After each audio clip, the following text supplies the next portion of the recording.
নমস্কাৰ সকলোকে আমাৰ চেনেল এক্সাম জ্ঞান আছামলৈ ৱেলকাম জনাইছোঁ। বন্ধুসকল, আজি ডিএমই নন টেকনিকেল গ্ৰেড 3 এক্সামৰ পৰীক্ষা হৈ গ'ল। আশা কৰোঁ সকলোৰে এক্সাম ঠিকে ঠাকে গৈছে। বন্ধুসকল, আজি আমি আমাৰ ভিডিঅ'টোত যিকেইটা মেথছৰ কুৱেশ্যন আছে সেই কুৱেশ্যনকেইটাৰ আমি সলিউশ্যনকেইটা লৈ আহিছোঁ। সকলোৱে ভিডিঅ'টো চাব আৰু আমাক জনাব যে আপোনাৰ পৰীক্ষাটো কেনেকুৱা হৈছে। ঠিক আছে, আমি বেছি দেৰি নকৰি আমাৰ সলিউশ্যন ভিডিঅ'টো ষ্টাৰ্ট কৰিছোঁ। প্ৰথম কুৱেশ্যনত কৈছে যে সিম্পলিফাই কৰা কিমান আছে -3/4 -3/4 আছে ইনটু 2/3 প্লাছ আৰু ব্ৰেকেটৰ ভিতৰত আছে -5/6 মাইনাছে প্লাছে কি হয় মাইনাছ হয়। চ' আমি ভিতৰত লিখিব পাৰিম 2/3 মাইনাছে প্লাছে -5/6।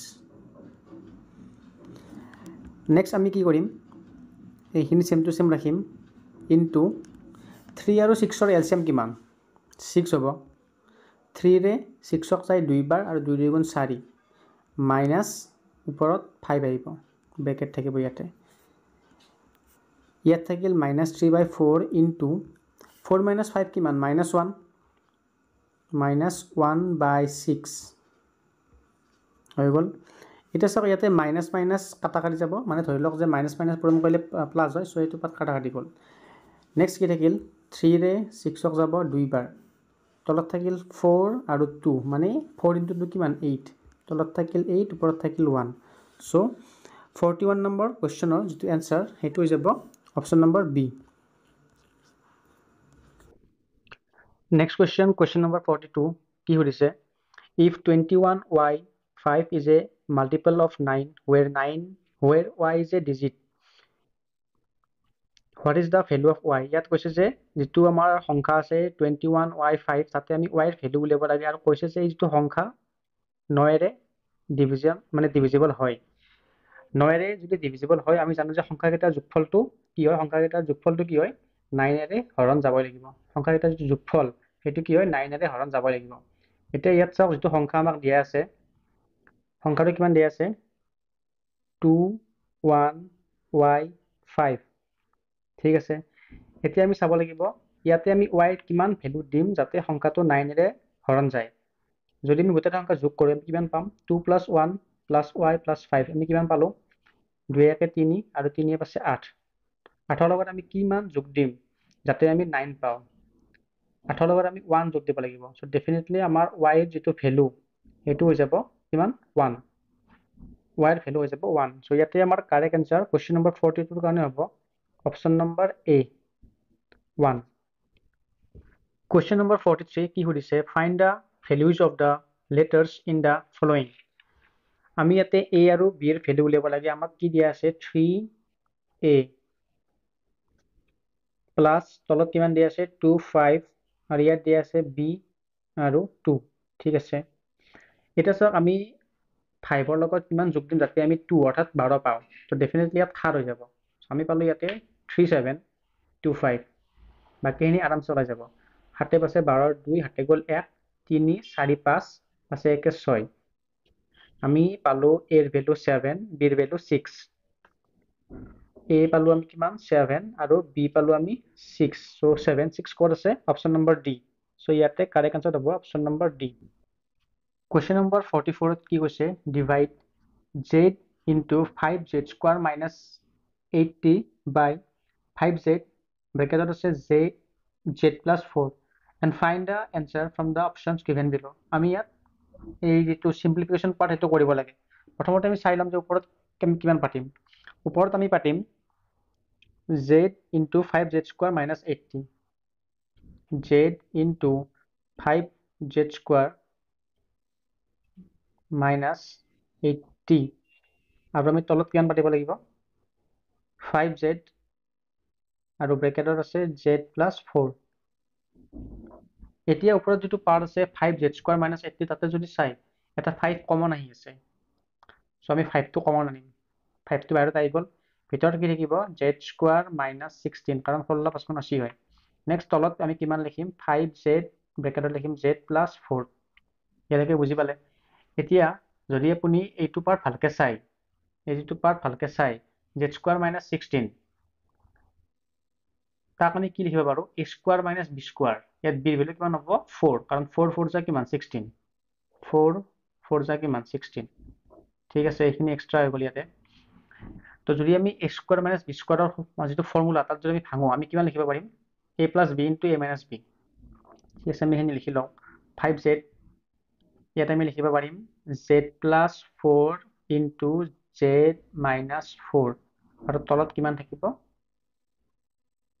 5z আৰু z প্লাছ 4 এতিয়া ইয়াতে চাওক z প্লাছ 4 কাটাকাটি যাই আছে 5z কাটাকাটি যাই আছে ওপৰত কি বাছি থাকিল অনলি z মাইনাছ 4 সো এইটো কোৱেশ্চনৰ কাৰেক্ট আনসাৰ হ'ব option number C z minus 4 44 or correct answer হ'ব option number C z minus 4 next question number 45 what কি কৈছে if the weight of 12 sheets of thick paper is 40 gram 12খন sheet আছে যাৰ নেকি ওজন দিয়া আছে আমাক 40 gram how many sheets of the same paper would weigh 2.5 kilogram আমি ক'ব লাগে যে আঢ়ৈ কিলোত কিমানখন sheet থাকিব প্ৰথমতে আমি চাম যে 40 গ্ৰামত কিমানখন sheet থাকে আমি এটা লিখিম 40 গ্ৰামত কিমানখন শীট থাকে 40 গ্ৰামত শীট থাকে 12খন এতিয়া যদি আপুনি আঢ়ৈ কিলো অৰ্থাৎ 2.5 কিলোগ্ৰামক যদি গ্ৰামত কনভাৰ্ট কৰে কি হ'ব 2500 গ্ৰাম সো আমি ইয়াত লিখিম 2500 গ্ৰামত কিমানখন শীট থাকিব 40ত যদি 12খন থাকে 1ত কিমান থাকিব আমি ইয়াত ইউনিটাৰী মেথড ইউজ কৰিছো 12/40 আৰু 12/40 হ'ব ইয়াতে আৰু ইয়াতে আমি ইনটু কৰিম 2500 এতিয়া আমি জাস্ট কাটাকাটি বাটখিনি কৰি দিলে হৈ গ'ল 0 0 কাটাকাটি যাব নেক্সট 4 যাব ইয়াক 3 বাৰ হৈ গ'ল 3 ইনটু 250 কিমান হ'ব কইলে 25 3 গুণ 75 আৰু এটা 0 আহিব সো আমাৰ आंसर হৈ গ'ল 750 সো 45 নম্বৰৰ आंसर হ'ব অপচন নম্বৰ বি 45 ৰ কাৰেক্ট आंसर হ'ব option number B 750 Question number 46 ত আমাক কি সুধিছে what are the roots of the equation 2x square minus 5x plus 3 is equal to 0 so এটা আমি কেনেকৈ কৰিম ইকুৱেশ্যনটো আমাক কি দিয়া আছে 2x square minus 5x plus 3 is equal to 0 দিয়া আছে এতিয়া আমি minus 5 টো এনেকৈ ভাঙিম যাতে আমি 3 into 2 6 পাওঁ মানে আমি কেনেকৈ ভাঙিম 2x square minus 2x minus 3x এটা সব 2 পূৰণ 3 কৰিলে আমি 6 পাম এইটো 2 আৰু এইটো 3 কৰিলে 6 পাম আমি হেনেকৈ ভাঙিব লাগে এইবিলাক আৰু ইয়াত থাকিব 3 is equal to 0 হৈ গ'ল ক্লিয়াৰ এখিনি নেক্সট ইয়াতে সব 2x এটা কমন আহি আছে ভিতৰত কিমান থাকিব x minus 1 আৰু ইয়াতে যদি মাইনাস থাকে আমি মাইনাস কমন ল'ব লাগে 3 থাকিব আৰু ইয়াতে থাকিব x minus 1 is equal to 0 হৈ গ'ল ক্লিয়াৰ এখিনি নেক্সট আমি ইয়াত কিমান পালো x minus 1 into twice x minus 3 is equal to 0 ইয়াৰ পৰা আমি পাই যাম x ৰ ভ্যালু এটা পাম 1 এটা পাম 3/2 সো কারেক্ট आंसर হ'ব 1 and 3/2 কোনটো आंसर হ'ব অপচন নম্বৰ A সো 46 ৰ কাৰেক্ট आंसर হ'ব option number A 1 and 3/2 Question number 47 কি কৈছে the 10th term of the arithmetic progression মানে এই যেটো arithmetic progression আমাক দিয়া আছে 2,7, 12 তাৰ আমি 10 নম্বৰ টার্মটো উলিয়াব লাগে এটা সব ইয়াতে যেটো কমন ডিফারেন্স হেতু সকলোতে 5 আছে 2 আছে 7 7 আছে 12 সো আমি ইয়াত প্ৰথমতে লিখিব পাৰিম যে d is equal to 5 আমি লিখিম ইয়াতে d is equal to 5 first term কি আছে first term a is equal to কিমান আছে 2 আছে ঠিক আছে আৰু 10th টাৰ্ম উলিয়াব কাৰণে এটা ইজি ফৰ্মুলা আছে হেতু হৈছে a plus n minus 1 into d a আমি লিখিম 2 plus n অৰ্থাৎ কিমান নম্বৰ টার্ম আমি উলিয়াব লাগে 10 so 10 minus 1 whole into d d মানে 5 2 সাইড আমি 2 লিখিলো প্লাস 10 minus 1 9 9 5 যা 45 45 plus 2 কিমান হৈ গ'ল 47 সো আমাৰ 10th টাৰ্ম তো হৈ যাব অপচন নম্বৰ C 47 ঠিক আছে মানে কুৱেশ্যন নম্বৰ 47 এনচাৰটো 47 হ'ব। কুৱেশ্যন নম্বৰ 48, বহুতে এইটো কুৱেশ্যনত অলপ কনফিউজন হৈ আছে। বহুত মানে চেনেলত এইটো কুৱেশ্যনৰ এনচাৰ 1.2 বুলিও কৈ আছে আৰু কিছুমান চেনেলত এইটো এনচাৰ 1.6 বুলিও কৈ আছে। আমি এতিয়া এই গণিতটো কৰিম আৰু সকলো চাই থাকিব আমি কেনেকৈ কৰিছো। ঠিক আছে, কুৱেশ্যনত কি কৈছে যে a girl of height 90 centimetre, এজনী ছোৱালী আছে যাৰ উচ্চতা 90 চেণ্টিমিটাৰ, ইজ ৱাকিং away from the base of a lamp post, এটা লেম্প পোষ্টৰ পৰা তাই দূৰত গৈ আছে আৰু তাইৰ স্পীড দিয়া আছে আমাক 1.2 metre per second. If the lamp is 36 metre above the ground, যদি সেই লেম্প পোষ্টৰ হাইটটো কিমান দিয়া আছে 3.6, সৰি এইটো 3.6 হয়, 3.6 metre. What will be the length of her shadow after 4 second, তেতিয়াহ'লে 4 ছেকেণ্ড পিছত সেই ছোৱালীজনীৰ যিটো ছাঁ হ'ব, মানে যিটো শ্বেডো হ'ব, সেই শ্বেডোটোৰ আমি লেংথটো উলিয়াব লাগে। ঠিক আছে, আমি প্ৰথমতে ইয়াৰ ডায়েগ্ৰামটো আঁকিম, তাৰপিছত আমি গণিতটো কৰিবৰ কাৰণে চেষ্টা কৰিম। এইটো হৈছে লেম্প পোষ্ট, ঠিক আছে, এইটো হৈছে লেম্প পোষ্ট আৰু আমাক লেম্প পোষ্টৰ হাইট কিমান দিয়া আছে 3.6 মিটাৰ, 3.6 মিটাৰ। ঠিক আছে, এইটো লেম্প পোষ্ট। এতিয়া আমি ধৰি ল'ম যে এইটোৰ এ আৰু এইটো বি পইণ্ট, ক্লিয়াৰ এইখিনি। আৰু এইজনী হৈছে ছোৱালী, প্ৰথমতে আমি বেছটো আঁকি ল'ম, এইটো বেছ, আৰু এইজনী হৈছে ছোৱালী। ছোৱালীটোৰ হাইট আমাক কিমান দিয়া আছে 90 চেণ্টিমিটাৰ, অৰ্থাৎ যদি আমি মিটাৰত কনভাৰ্ট কৰোঁ কিমান হ'ব 90/100 ইজ ইকুৱেল টু 0.9, আমি ইয়াতে লিখিম 0.9 মিটাৰ। ঠিক আছে, এতিয়া চাওক আমি ইয়াতে শ্বেডোটো উলিয়াব লাগে। চ' আমি এইটো এনেকৈ লৈ যাম, হৈ গ'ল। যিটো ছোৱালী আছে তাক আমি নাম দিম চি ডি বুলি, চি ডি, আৰু এইটো পইণ্ট আমি নাম লিখিম ই বুলি। এতিয়া আমাক দিয়া কি কি আছে, আমাক দিয়া আছে স্পীড, কিমান দিয়া আছে 1.2 মিটাৰ পাৰ ছেকেণ্ড। কিমান টাইম দিয়া আছে আমাক, টাইমটো দিয়া আছে আমাক 4 ছেকেণ্ড। আমি জানো যে ডিষ্টেন্সৰ ফৰ্মুলা কি হয়, distance is equal two speed into time. যদি আমি ডিষ্টেন্স উলিয়াব লাগে ইয়াতে, মানে ছোৱালীজনীয়ে 4 ছেকেণ্ডত কিমান দূৰ যায় সেইটো যদি উলিয়াব লাগে, আমি লিখিম 1.2 ইনটু 4, কিমান হৈ যাব 12×4=48, অৰ্থাৎ 4.8 মিটাৰ। মানে আমি ইয়াত কি লিখিব পাৰোঁ, বি ডিৰ ডিষ্টেন্স কিমান হ'ব, বি ডিৰ ডিষ্টেন্সটো বি ডি কিমান হৈ গ'ল 4.8। ঠিক আছে, এতিয়া আমি ধৰি ল'ম যে যিটো ডি ই পাৰ্ট আছে, মানে যিটো ছোৱালীজনীৰ শ্বেডো, এইটো যিটো ডি ই পাৰ্ট আছে, আমি এইটো ধৰি ল'ম আৰু তেওঁৰ কাৰণে এক্স, এইটো হৈ গ'ল এক্স।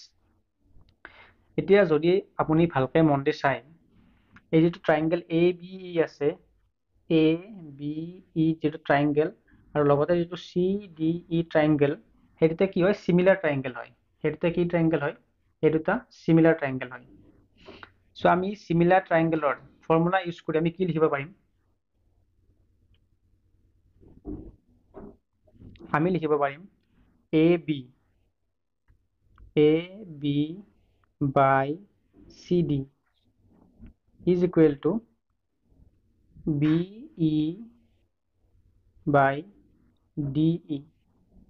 আমি এনেকৈ কিয় লিখিলো, কাৰণ এ বি ই ট্ৰাইংগেল আৰু C D E triangle similar triangle হয়, আৰু তাতে তোমাৰ ই যিটো এংগেল আছে সেইটো কি হয় কমন হয়। ঠিক আছে, এতিয়া আমি এ বিৰ ভেলু পুট কৰিম ইয়াতে, এ বিৰ ভেলু কিমান হ'ব 3.6, আৰু চি ডি কিমান হ'ব 0.9, বি ইৰ ভেলু কিমান,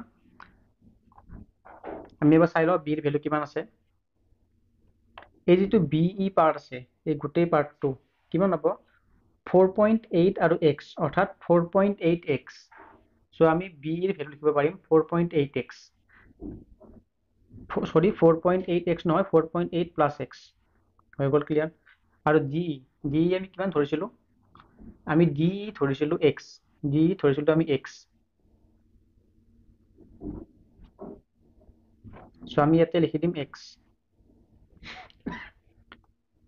নেক্সট 3.6ক যদি আমি 0.9 ডিভাইড কৰোঁ কেইবাৰ যাব, ডেফিনেটলি 4 বাৰ যাব।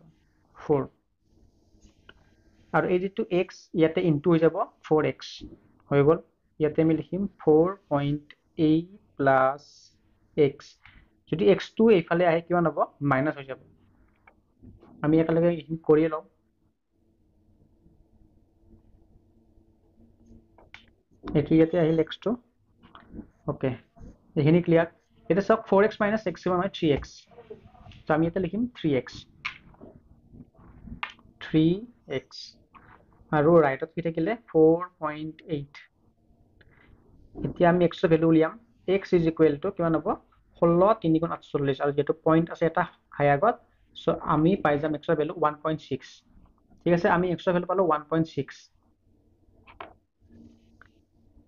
x অর্থাৎ d এর ভ্যালু পালো আমি 1.6 সো ইয়ার आंसर কোশ্চেন নম্বৰ 48 হেতু হ'ব option number d option number d হ'ব কোশ্চেন নম্বৰ 48 ৰ correct answer Next question number 49 কি সুধিছে find the value of 1 by 3 to the power minus 2 3 to the power minus 2 যদি উপৰত যায় কি হ'ব 3 to the power plus 2 so year answer যাব 9 so 49 ৰ কাৰেক্ট आंसर হ'ব অপশন নম্বৰ B Maths ৰ এটো লাষ্ট question question number 50 কি সুধিছে ইয়াতে find the height of a cuboid whose volume is 275 centimeter cube and base area is 25 centimeter square আমি ইয়াতে হাইট টু উলিয়াব লাগে বন্ধুসকল কিউবয়েডটো কেনেকুৱা আছিল কিউবয়েডটো আছিল দুটা আয়ত ঠিক আছে দুটা আয়ত এটো হৈছে কিউবয়েড যেনে ধৰক ইটা কি হয় এটা কিউবয়েড হয় আৰু বন্ধুসকল আমি জানিব লাগিব যে কিউবয়েডৰ যেটো ভলিউমৰ ডেফিনিশন কি হয় length into